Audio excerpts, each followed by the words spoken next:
Dzień dobry Państwu, witam ze słonecznego Karpacza. Ja nazywam się Robert Tomaszewski, jestem starszym analitykiem do spraw energetycznych w Polityce Insight i już zapraszam Państwa na rozmowę z Markusem Beckerem z GE Vernova. Hello Marcus, it's good to have you here. Thank you.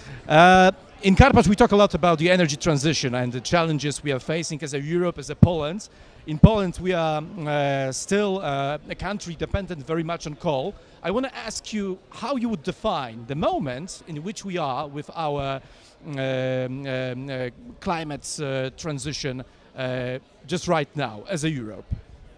I would say we're in the middle of it, right? I mean, we know where we have to go, but what we need to transition is the entire energy system, right? And so having a system view is very important because, as you said, you know, a country like Poland that has been dependent for so long on mainly one fuel cannot overnight just, you know, switch. You also have social aspects that come with it, but you know, at the end of the day, I think the transition is a major opportunity, right? Also to develop technology leadership and to really invest into the future, and that's really the opportunity that we are excited about as GE Vernova to support our Polish customers here. Where do you think we should put the main focus? Because there's like two trends.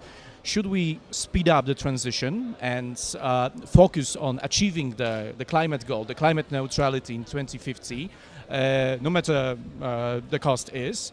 Or should we rethink this process as also some parts to recreate industry force, which was during the last year, during great pressure from very high energy prices, energy crisis which happens, and because of the geopolitical tension, war in Ukraine, and so on. So where should we put this main focus? From our point of view, and that's actually what the new GE Vernova, because as you may know, we were, you know, only in April spun off from the old GE corporate company. The company is now really purpose-built, as we said, around electrification and decarbonization.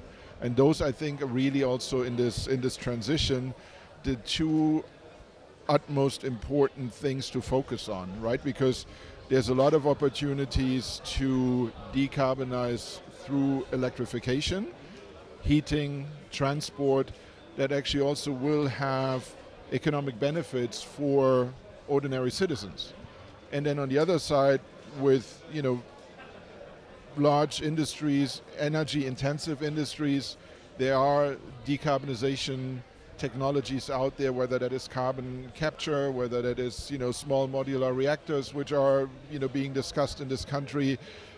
So really, I think that's what I also tried to emphasize earlier, is the systems approach and taking a systems lens. You cannot just add renewables for the sake of adding renewables to your grid, which was never built to handle that much variable load. And that is, I think, really where you would need to focus, electrification and decarbonization together. Do you see future for gas? Because as you said, we are adding the renewables with the very high speed as a Europe. But still, during the time when there is no sun, there is no wind, so the famous German Dunkelflaute, we need to have some backup in the system. So for how long Europe should invest in gas or think about its future, energy future, based on securing its energy security with the gas power? What's the perspective in your opinion?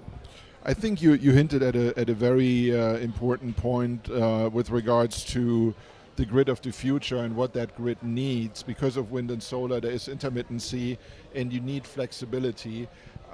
If your main challenge is the evening peak, batteries is actually also very good, you know, flexibility solutions. There's you know, hydro storage. There are, so the whole idea of storing is I think very important.